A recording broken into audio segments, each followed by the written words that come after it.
Bueno, para terminar, aunque este colofón no me dio tiempo a hacerlo antes de la evaluación, pero bueno, perdonadme porque es un trozo muy pequeño. Es cierto que también me falta una práctica, pero bueno, bien sabido que siempre se deja alguna práctica en física para el final, para las clases de preparación para la selectividad. Y es una pequeña práctica, ¿de acuerdo? Precisamente relacionada con un fenómeno de los que vamos a hablar hoy, que es la difracción. Bueno, vamos allá. Nos queda por... antes también quería hacer un inciso sobre, aunque veáis que es un vídeo pequeño, que quizá no tenga importancia, se pregunta muchas veces en selectividad sobre esta hipótesis de Broglie. Es una hipótesis relativamente fácil de entender, ¿vale? Eh, a lo mejor en profundidad su conocimiento es muy complejo, pero para contestar una cuestión de selectividad y hacer unos trazados generales de mecánica cuántica, pues yo creo que se puede entender con facilidad. Entonces vamos a hablar, en primer lugar, de la dualidad onda-corpúsculo y la hipótesis de Broglie, y luego otra cosa que también preguntan, que es el principio de incertidumbre de Heisenberg, que quizás sean pues las principales tesis en que se basó ese nuevo conocimiento, esa nueva ciencia que es la mecánica cuántica. ¿De acuerdo? Es cierto, y vamos allá, que ya Bohr, Einstein o Rutherford habían hablado de esa naturaleza cuántica al que debe su nombre la mecánica cuántica.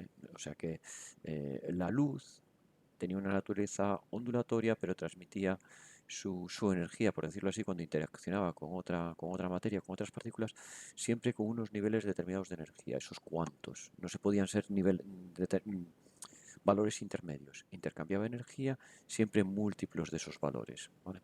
Que se correspondían a su vez a unos niveles de energía. O sea que a nivel cuántico las transiciones son unos determinados niveles, entonces necesitamos valores proporcionales a esos valores, si no, no se van a producir esos intercambios energéticos, ¿vale? Pero de Broglie lo que hizo, quizá basándose ya en lo que se sabía, es analizar o justificar o intentar explicar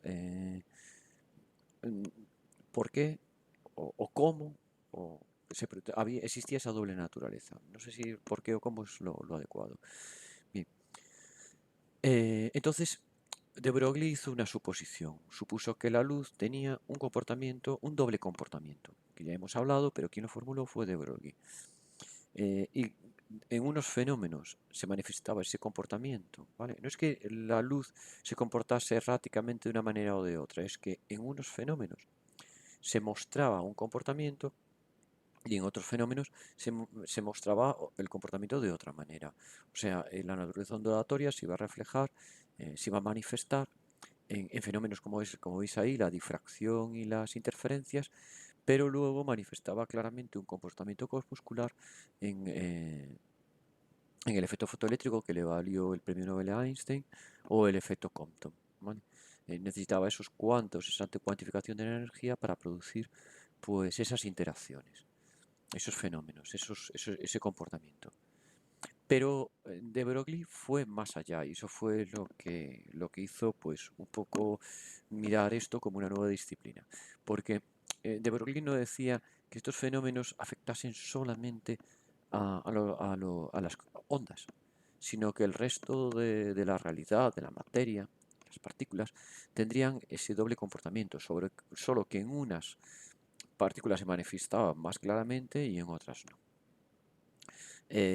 Por ejemplo, obviamente, un fotón es algo a lo que pues tiene masa o no la tiene. No es algo que se pueda medir fácilmente. Parece ser que tiene masa, pero es una masa que es prácticamente nula.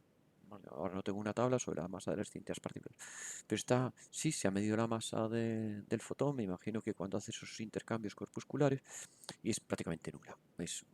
Hay otras partículas que aún creo que los neutrinos, y a lo mejor estoy metiendo la pata en el vídeo, aún tienen menos masa, pero también se puede determinar una cierta masa. Pero, y obviamente, salvo en estos fenómenos, domina su naturaleza ondulatoria. Pero ¿qué pasa con un electrón? Que ya sería una partícula que no a nuestro nivel, pero que los físicos sí pueden determinar esta medida y es algo objetiva la masa de un electrón, ¿no? O sea, tiene esa masa, esa materia en su ser. Y ya me meto un poco en términos kantianos.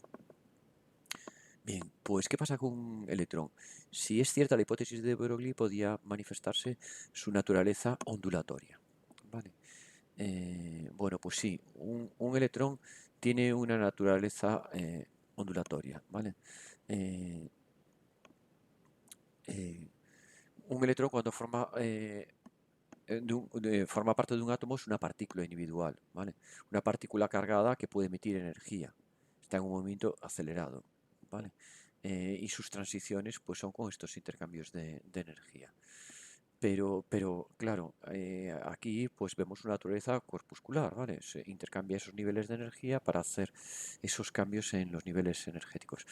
¿Cómo podemos...? Bueno, aquí veis que los electrones se pueden encontrar en una serie de órbitas determinadas en su movimiento atómico, ¿vale? Esas órbitas es lo que da la cuantificación y el comportamiento realmente corpuscular del electrón.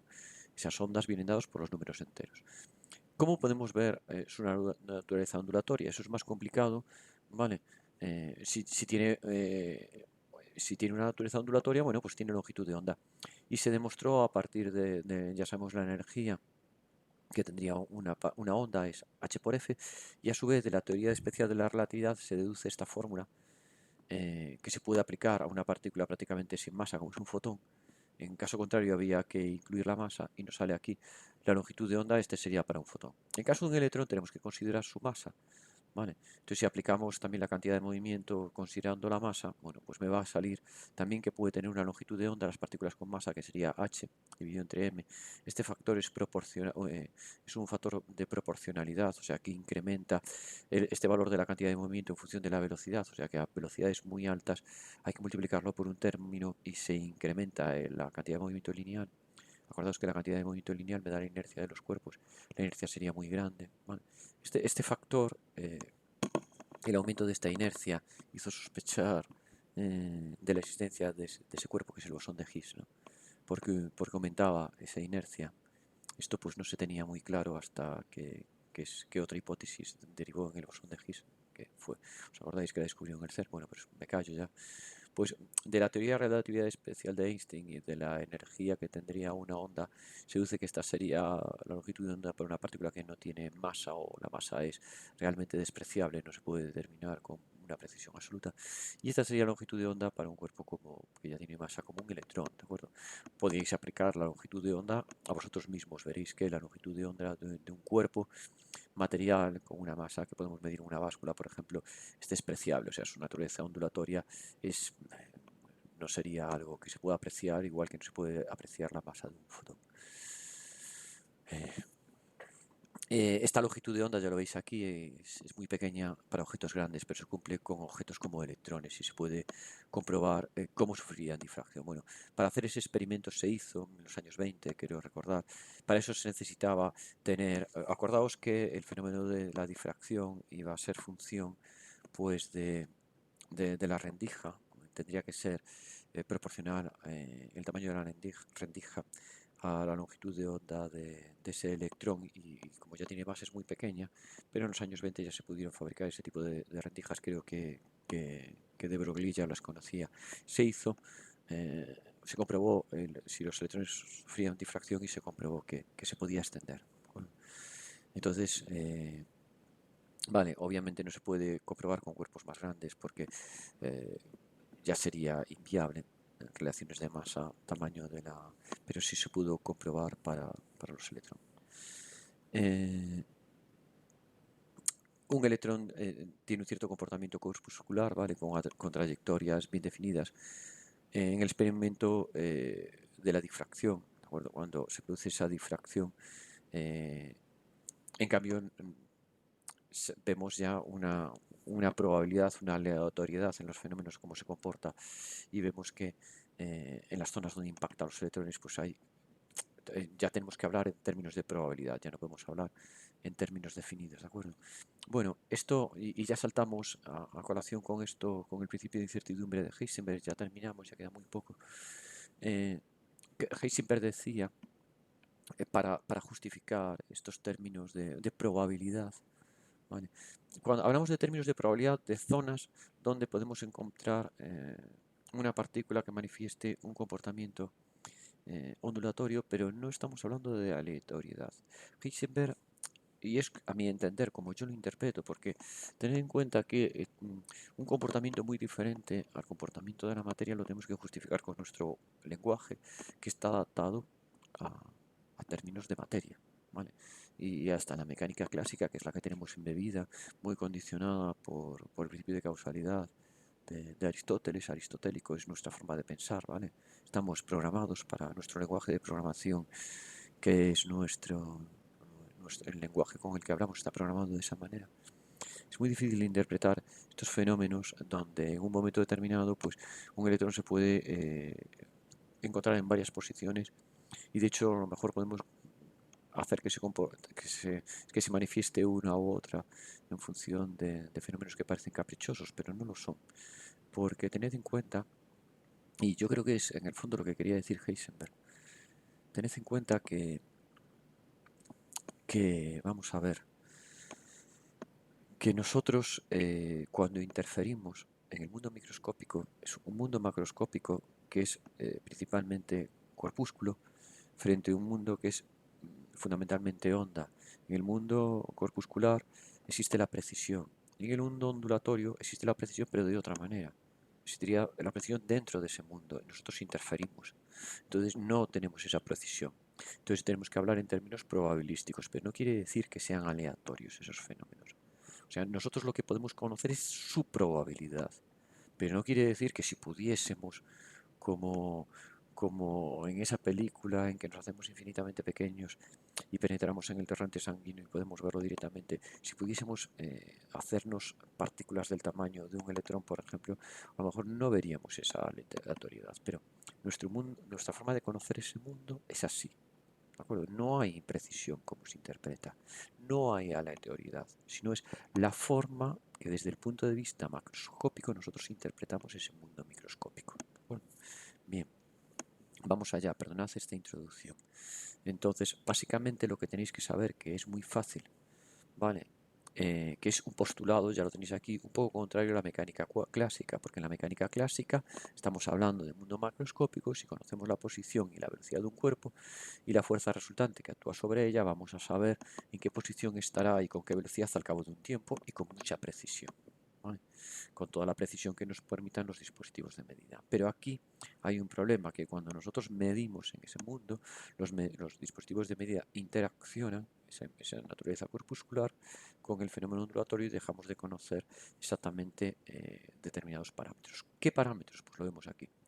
Heisenberg demostró que cuando queremos conocer un desplazamiento en el eje X, vamos a tener una imprecisión en ese eje X por incremento de X. O sea, el valor lo vamos a determinar entre un valor final menos uno inicial en esos términos de precisión, ¿de acuerdo?